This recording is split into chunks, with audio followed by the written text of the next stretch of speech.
Centre of rotation या instantaneous axis of rotation क्या है बच्चों? सेंटर एक पॉइंट है और वहां से पास होने वाली axis instantaneous axis of rotation. हमने रिजिड बॉडी के दो फंडामेंटल मोशन पढ़े, फिर एक जनरल मोशन की बात की। हमने कहा दो बेसिक मोशन होते हैं किसी रिजिड बॉडी के, एक प्योर ट्रांसलेशन जिसमें बॉडी मूव करती है, उसका ओरिएंटेशन नहीं बदलता है ना। एक हमने बताया था जिसमें बॉडी किसी फिक्स एक्सिस के अबाउट क्या करती है, रोटेशन। और फिर हमने बात की थी कि अगर किसी भी रिजिड बॉडी का कैसा भी मोशन हो, जनरल प्लेन मोशन हो, कोई भी, चाहे वो रोलिंग हो, दीवार के सहारे रॉड पर फिसलना हो, every motion of a rigid body can be considered as the superposition of translation and rotation. पढ़ चुके हैं ना? Yes sir. रिजिड बॉडी का कोई भी मोशन हम ट्रांसलेशन और रोटेशन के सुपरपोजिशन की नजरों से देख सकते हैं। We can consider this that this is the superposition of translation and rotation. तो इंस्टेंटेनियस एक्सिस ऑफ रोटेशन क्या, यानी कि जो रोलिंग मोशन है, जैसे ये कोई दूसरा मोशन है, उसे अगर हम पूछें कि कैसा है तो आप कहोगे sir it is combined translation plus rotation, ये तो कहोगे। Yes sir. बट हम कहेंगे क्या हम इसे प्योर रोटेशन कह सकते हैं?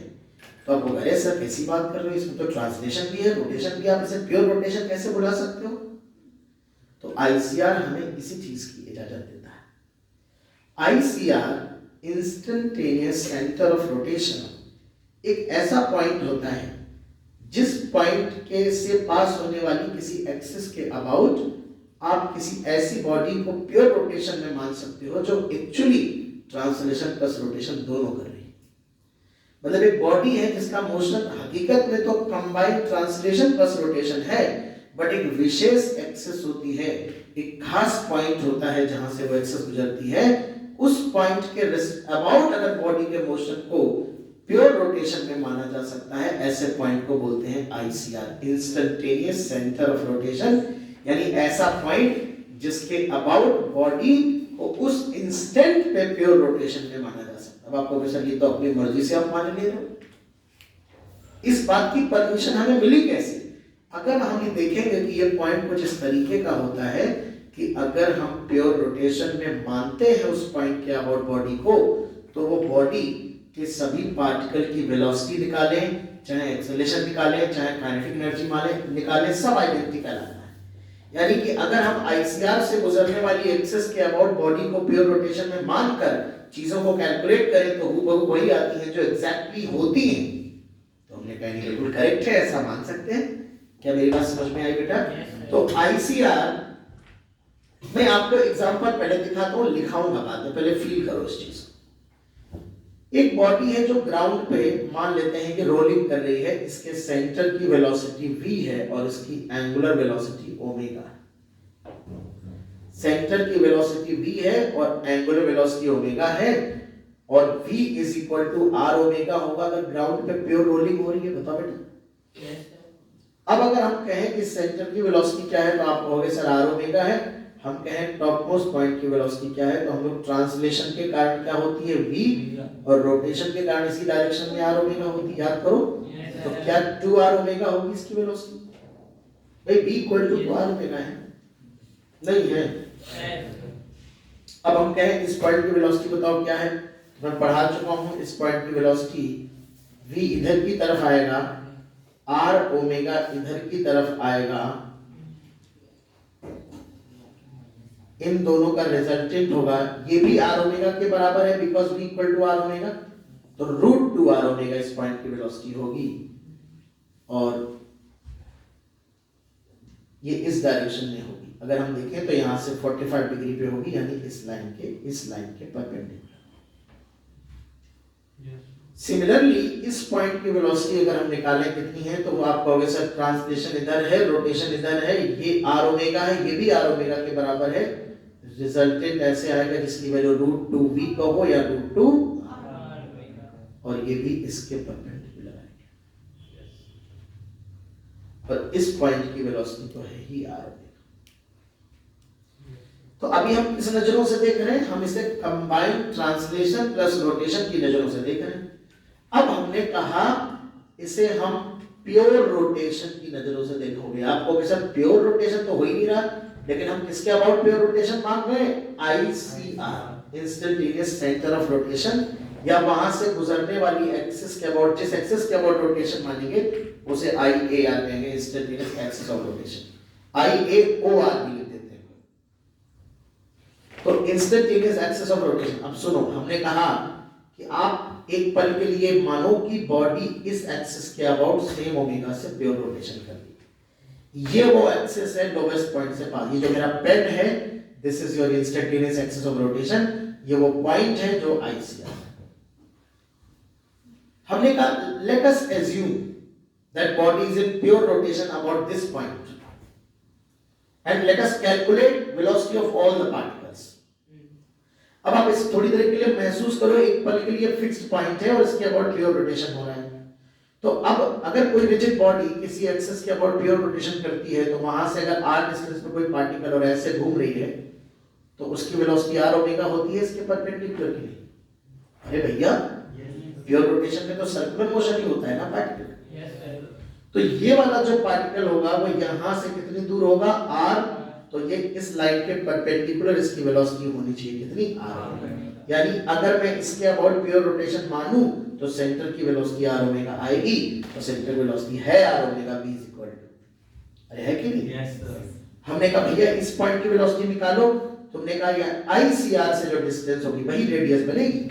ये इस पॉइंट के अबाउट अगर रोटेशन मानोगे तो इसकी जो डिस्टेंस होगी वो रेडियस बन जाएगी। कितनी रेडियस होगी ये, इसके परपेंडिकुलर वेलोसिटी होगी कितनी, √2r रेडियस हो गया इनटू।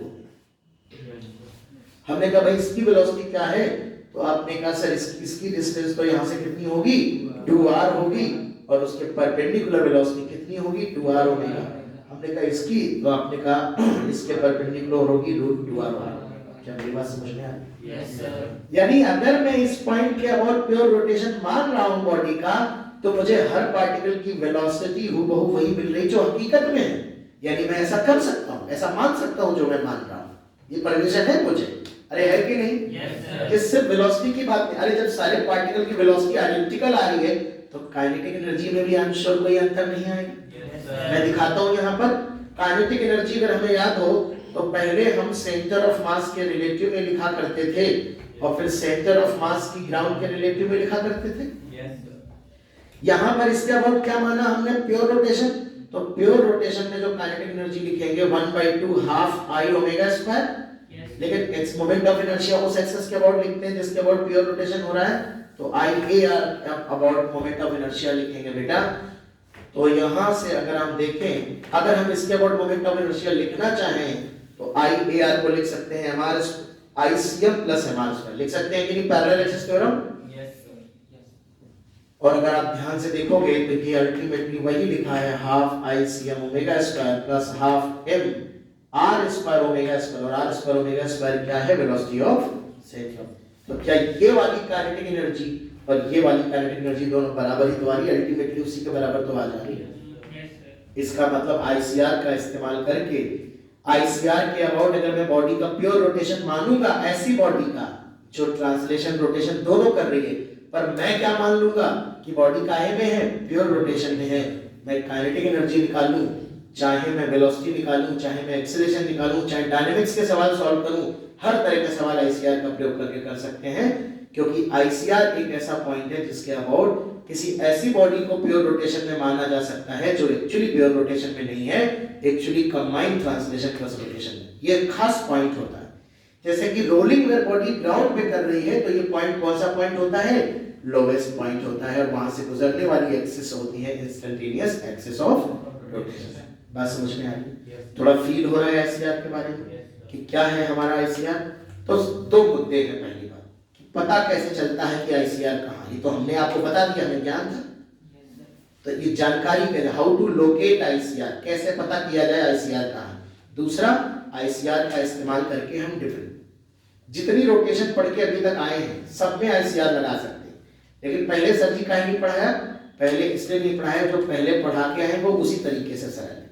कुछ जगह आईसीआर लगाने से चीजें सरल होगी, कुछ जगह जबरदस्ती आईसीआर लगाने से चीजें कठिन होगी, तो जहां कठिन होगी वहां अभी तक हमने जिक्र नहीं किया। अब हम आईसीआर में उन चीजों को सबको क्वेश्चंस को करना सिखाएंगे जहां पे आईसीआर हमें चीजों को सरल करेगा। तो हम मेनली दो चीजों का इस्तेमाल में सीखेंगे, वैसे एक वेलोसिटी कैलकुलेशन, एक एनर्जी कंजर्वेशन के कुछ क्वेश्चंस में काइनेटिक एनर्जी का कैलकुलेशन करेंगे। जैसे याद करो कैविटी वाले केस में सेंटर ऑफ मास नहीं होता था तो ये वाले फॉर्मूले में प्रॉब्लम आती थी, याद करो। उस केस में हम आईसीआर लगा लेंगे। आईसीआर में कोई दिक्कत नहीं है क्योंकि ये तो प्योर रोटेशन है, इसमें तो हम सीधे सीधे हाफ आई ओमेगा स्क्वायर लगा रहे हैं, तो चाहे बॉडी में कैविटी हो चाहे ना हो इसमें कोई दिक्कत नहीं है। क्या मेरी बात समझ में आ रही है? ठीक है। और तीसरा कुछ डायनेमिक्स के क्वेश्चन भी हम करेंगे, जैसे इंक्लाइन प्लेन वगैरह के क्वेश्चन को अगर हम आईसीआर से करना चाहें तो हम कैसे करेंगे। ठीक है, लिख लो फटाक से, राइट डाउन द डेफिनेशन। देखो आईसीआर मतलब शॉर्ट में लिख दिया है, instantaneous centre of rotation. ICR is a point about which a rigid body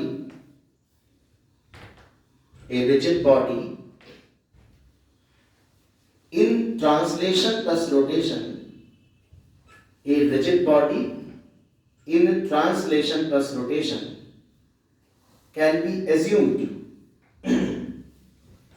ICR is a point about which a rigid body in translation plus rotation can be assumed to be in pure rotation.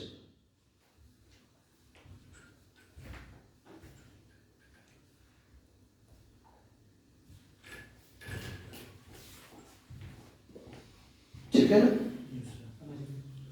Next point लिखिए, अगला next line से, by assuming pure rotation of rigid body about ICR, by assuming pure rotation of rigid body about ICR, we can calculate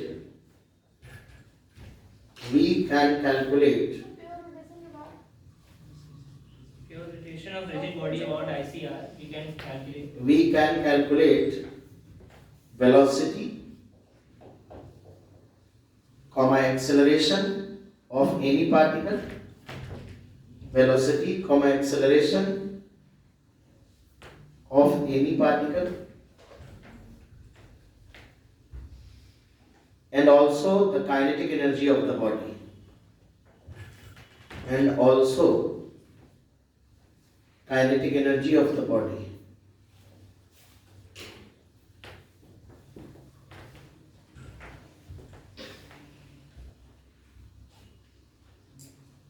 ठीक है।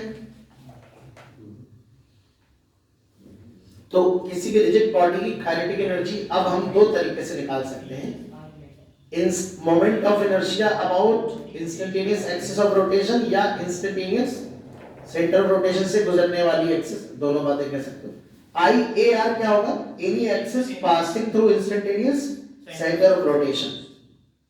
तो ये हमारी kinetic energy का एक और फॉर्मूला हो गया, half I moment of inertia about axis of rotation instantaneous axis of rotation into omega square. ठीक है।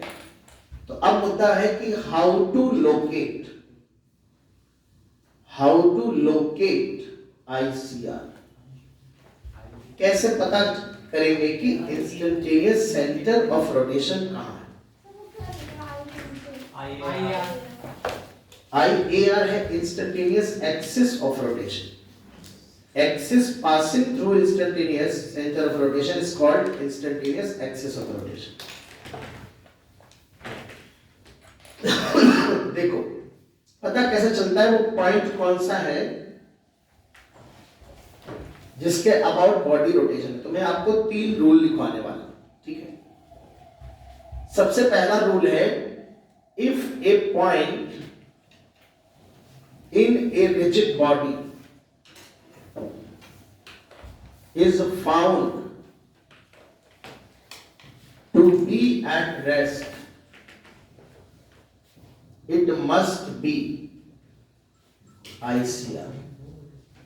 अगर किसी रिजिड बॉडी के मोशन के दौरान ये देखा जाए कि बॉडी का कोई पॉइंट स्टेशनरी है, रुका हुआ है, तो वही पॉइंट आईसीआर होगा। फॉर एग्जाम्पल ग्राउंड पे अगर बॉडी रोलिंग कर रही है तो ये वाला पॉइंट स्टेशनरी होता है, ये आईसीआर है, lowest point. Inclined fixed inclined plane पे बॉडी रोलिंग कर रही है तो ये वाला पॉइंट आईसीआर होता है।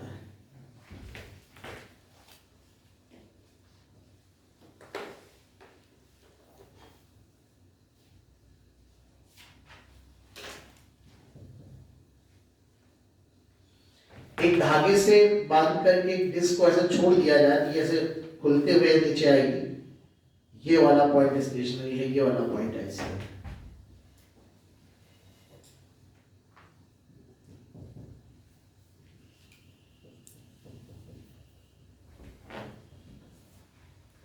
ये स्पूल है, इसके धागे को ऐसे फिक्स कर दो, ये खुलते हुए ऐसे धागा नीचे गिरेगा तो ये पॉइंट है, ये स्टेशनरी पॉइंट आप देख सकते हो।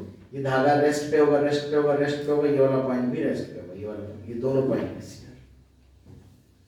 तो सबसे पहले तो अगर बॉडी का कोई पॉइंट रेस्ट पे है तो वही आईसीआर होगा।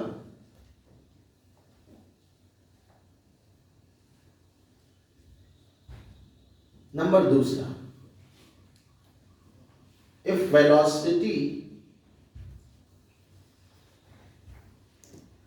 direction of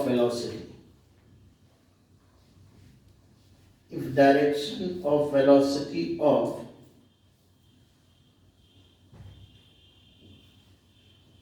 two particles of a rigid body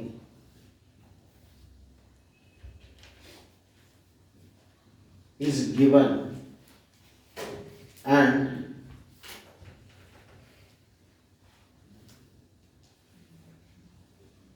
it is not parallel। मान लो अगर किसी रिजिड बॉडी के दो पॉइंट है, क्या ऊपर वाला डायग्राम बना लिया?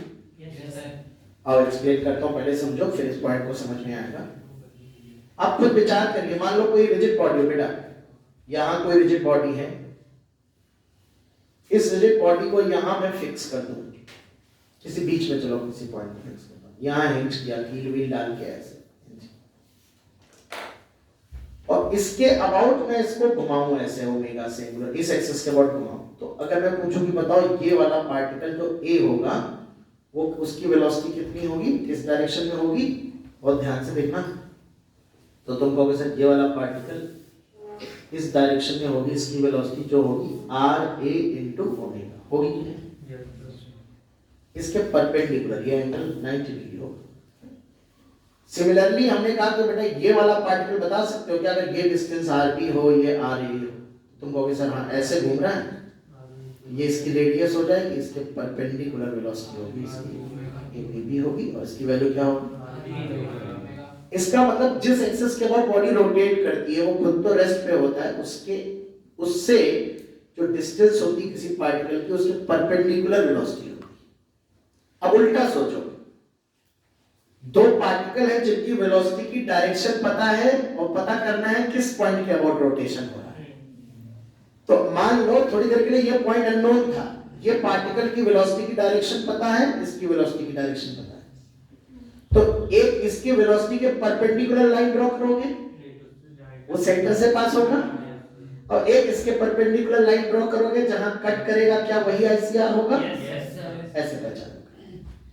यानी अगर किसी बॉडी के दो पार्टिकल की वेलोसिटी के डायरेक्शन पता हो तो उन पॉइंट्स पे एक ये परपेंडिकुलर ड्रॉ करोगे, एक ये परपेंडिकुलर ड्रॉ करोगे 90 डिग्री, ये 90 डिग्री जहां कट करेगा वही आईसीआर है।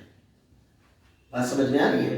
yes. और इस ये आईसीआर है तो ये इसकी रेडियस हो जाएगी, तो इसकी वेलोसिटी जो v1 होगी ये r1 इंटू ओमेगा के बराबर होगी, ये इसकी रेडियस हो जाएगी तो जो ये वेलोसिटी होगी वो दिस r इंटू ओमेगा के बराबर होगी। अरे होगी कि नहीं? yes, इसके ढेरों एग्जांपल हमारे पास हैं जो हमारे एग्जाम में बहुत ज्यादा इंपॉर्टेंट है। जैसे कि एक रॉड है जो किसी वॉल के सहारे स्लिप करती है,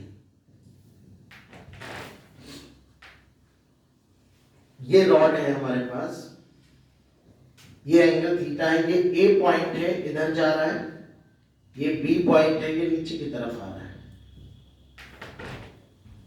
ये rod combined translation plus rotation कर रही है, इसका इंस्टेंटेनियस सेंटर बताना है। तो सबसे पहले इसके वेलोसिटी की डायरेक्शन पता है, इसके पता है, वेलोसिटी के परपेंडिकुलर यहां एक लाइन ड्रॉ करेंगे, इसके परपेंडिकुलर लाइन ड्रॉ करेंगे, जहां इंटरसेक्ट करेगा वो आईसीआर। ये है वो एक्सिस जिसके अबाउट आप प्योर रोटेशन मान सकते हो। अगर इसकी लेंथ l है तो ये वाली लंबाई l cos थीटा होगी, ये डिस्टेंस l sin थीटा होगी। तो और अगर आपको a पॉइंट की वेलोसिटी लिखनी हो तो यू कैन डायरेक्टली राइट, इसके अबाउट भी याद रहे सेम ओमेगा होता है जो एक्चुअल ओमेगा होता है बॉडी में। अब मान लो तुमको a पॉइंट की वेलोसिटी दी जाए, थीटा दिया जाए, लेंथ दिया जाए, पूछे ओमेगा बताओ, तो इस पॉइंट के अबाउट प्योर रोटेशन हो रहा है, ये डिस्टेंस r हो जाएगी, v बराबर r ओमेगा लगा देंगे, l sin थीटा ओमेगा किसकी वेलोसिटी आएगी। इसी तरह इसकी वेलोसिटी निकालनी है तो ये इसकी रेडियस हो जाएगी, b की वेलोसिटी क्या आएगी, l cos थीटा। दोनों को डिवाइड कर दोगे तो vf vb में रिलेशन आ जाएगा, जो हम दूसरे तरीके से निकलवा चुके हैं। va by vb is equal to क्या आ जाएगा बेटा, tan थीटा। तो अगर एक की वेलोसिटी देके थीटा देके दूसरे की पूछते तो भी कर सकते हो। राइट एंगल ट्रायंगल की प्रॉपर्टी होती है, अगर याद हो तो याद देखो, राइट एंगल ट्रायंगल की प्रॉपर्टी होती है इस पॉइंट से हाइपोटेनस के मिड पॉइंट को मिलाया जाए तो ये तीनों लंबाई बराबर होती है। ये थ्योरम है ज्योमेट्री में, है कि नहीं। तो भैया अगर ये लेंथ l है और ये एंगल 90 है और यहां से अगर मैं सेंटर ऑफ मास को मिला दूं तो ये l/2 की डिस्टेंस पे होगा, होगा कि नहीं। ये एंगल कुछ भी हो थीटा, ये l/2 ही रहेगा हमेशा।